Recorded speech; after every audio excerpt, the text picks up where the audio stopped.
Setelah selesai game kedua, si pria itu diajak pergi staf, dan staf yang lain menghapus rekaman CCTV. Mereka berempat bersyukur karena masih selamat. Sangwoo merasa bersalah karena menyuruh berpencar. Ki-hun tidak apa-apa, semuanya nggak tahu gamenya. Dari 187 peserta, 79 tereliminasi. Nah, uangnya ditambah 7,9 miliar won. Jadi uang akan ditambah sesuai jumlah yang tereliminasi. Total uang sekarang 34,8 miliar won. Peserta diberikan makan. Deokso menggerutu, kok cuma telur dan soda, mana kenyang. Akhirnya dia dan gengnya nyerobot ke antrian lagi. Si wanita itu protes, tapi malah dipelototi Deokso. Sampai peserta terakhir mereka tidak kebagian. Minta ke staf tapi jumlahnya sudah pas. Nah, wanita tadi ngadu, Deokso dan gengnya tadi yang ngambil 2 kali. Pria itu langsung protes ke Deokso, menganggapnya serakah. Sodanya direbut sampai terjatuh, pecah. Deokso pun murka, si pria dipukuli, ditendang-tendang dengan sangat keras sampai tak berdaya. Saat Sangwoo ngecek, si pria sudah mati. Tahu itu, Ki-hun minta staf bertindak. Ada pembunuhan tidak bisa dibiarkan, tapi para staf cuma diem. Jumlah pemain pun berkurang dan uangnya nambah karena tadi si pria sudah tereliminasi. Datanglah staf membawa peti, membawa mayat itu pergi. Detektif Wan menukar topengnya ke simbol kotak milik staf yang ditembak waktu itu. Nah, yang kotak itu pengurus, yang segitiga itu pasukan bawa senjata, dan bundar untuk staf pekerja. Detektif Wan pun menyamar jadi pengurus. Si pria itu bernama Byung-ki, seorang dokter yang disuruh staf agar mengambil organ peserta tereliminasi untuk dijual. Ternyata dia dan staf kerjasama main kotor di belakang. Imbalannya dia akan diberi bocoran game selanjutnya. Sangwoo merasa akan ada sesuatu saat lampu mati nanti. Mereka harus berjaga-jaga. Melihat Sepyuk dipelototi Deokso, Ki-hun pun menemuinya dan menyuruh gabung saja jika terjadi sesuatu nanti. Byung-ki diberitahu staf permainan selanjutnya akan ada perkelahian. Mereka menyuruh Byung-ki berjaga-jaga. Dia pun menemui Deokso, mengaku seorang dokter dan ingin bergabung ke tim itu. Hanmi yang sudah jadi anggota pun meremehkan Byung-ki. Bisa apa dokter? Byung-ki pun membisiki Deokso, dia tahu permainan selanjutnya. Detektif Wan pakai seragam pengurus jadi bebas milik grup mana, dia ikut grup pasukan. Pasukan bersiap, lampu dimatikan, dan ini salah satu game yang disiapkan frontman, yaitu bertahan hidup.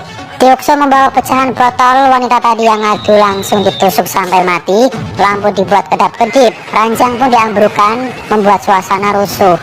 Mereka semua pun saling menyerang satu sama lain. Tujuan game ini adalah mencari yang terkuat dan membuang yang lemah. Deokso mencekik Sepyuk, tapi dia masih bisa melawan. Sedangkan Ki-hun dan yang lain kehilangan si kakek, entah pergi kemana. Mereka saling membunuh, tak peduli itu siapa.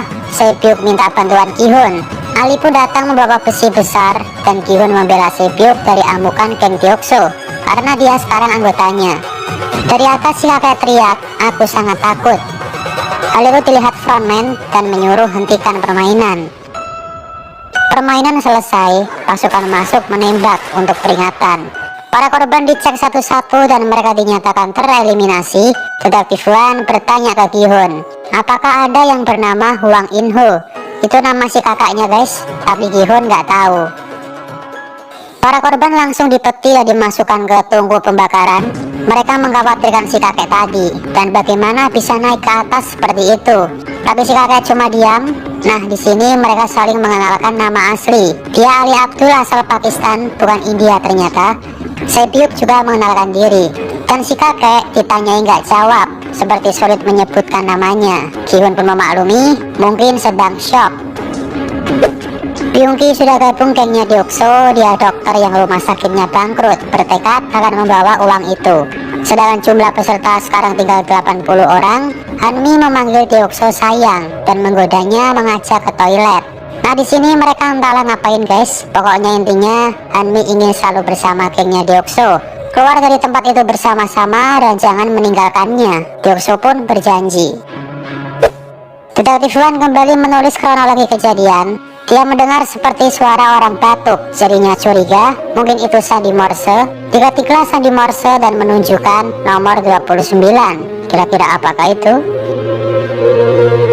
Pagi pun tiba. Saat semuanya baru terbangun, si kakek terjaga semalaman gak tidur. Alasannya karena sudah tua, jadi jarang ngantuk. Pengumuman game ketiga segera dimulai pun bergema. Peserta diminta menyiapkan diri. Detektif kembali pakai topeng pekerja. Para peserta dibawa ke ruangan khusus. Di sini mereka diperintah membentuk tim yang terdiri dari 10 orang. Sangwo merasa game ini akan membutuhkan banyak tenaga, maka dari itu carilah tambahan anggota pria. Mereka pun mencari, Ali menemukan pria. Sangwo menemukan pria, tapi sayangnya punya istri dan harus ikut bersama. Sangwo pun minta maaf, nggak bisa. Ki-hun mengajak si pria itu, sedangkan Se-byuk melihat cewek yang duduk sendirian. Hanmi kali ini tak diajak, padahal waktu di toilet Deokso berjanji tidak akan meninggalkannya. Hanmi memohon untuk ikut, tapi alasan Deokso kali ini berpisah dulu, nanti bersama lagi. Hanmi memaksa gabung, tapi langsung dibanting. Merepotkan katanya. Merasa dihianati, Hanmi pun dendam. Dia bertekad akan membunuh Deokso dengan tangannya sendiri. Se-byuk mengajak cewek itu gabung. Anggota pun sudah terkumpul dan cuma 9 karena si kakek tidak mendapatkan anggota. Sangwo merasa harusnya tidak mengajak cewek, tapi kenapa Se-byuk membawanya? Si cewek itu pun mau pergi, tapi Ki-hun gak apa-apa, gabung aja. Sangwo pun bingung bagaimana mendapatkan anggota lagi yang mau gabung di tim lemah seperti itu. Hanmi pun muncul, baru dibuang katanya. Dia ingin gabung di situ. Waktu hampir habis, apa boleh buat? Dia pun dibolehkan.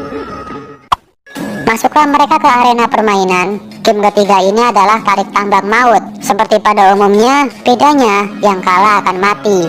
Tim diundi yang akan main duluan, tim 1 yaitu timnya Deokso, bertemu dengan tim 7. Mereka bersiap dan mulai. Timnya Deokso diisi pria semua dan juga gede-gede, sedangkan lawannya campuran jadi tidak seimbang. Mereka kewalahan sampai terseret hampir terjatuh, pisau di tengah memotong, dan mereka langsung terjatuh dari ketinggian. Ada yang belum mati sebenarnya, tapi tetap dimasukkan ke peti dan diberikan tanda salib pakai darah. Detektif pun melihat itu. Tim yang main selanjutnya nomor 4, timnya Sangwo, dan tim 5 yang diisi oleh pria-pria besar. Mereka melihatnya pun seperti minder, tapi si kakek memberikan petua. Dulu saat kecil dia sering main tarik tambang dan sering menang walaupun tim lawannya kuat. Kuncinya adalah strategi. Si kakek menjelaskan, di depan harus orang dengan sosok yang penting dalam tim, dan di belakang orang yang paling kuat. Selanjutnya tempatkan pemain dengan selang-seling kanan kiri. Posisikan kaki sejajar menghadap ke depan, lalu letakkan tali di antara ketiak. Dan paling penting, pada 10 detik pertama setelah dimulai, tahan dengan posisi badan ke atas seperti itu untuk main bertahan. Tim lawan akan kesulitan, tunggulah mereka kehilangan ritme, kemudian tarik sekuat tenaga. Ternyata triknya berjalan mulus, tapi itu tidak berjalan lama karena tim lawan bangkit. Mereka jadi kewalahan.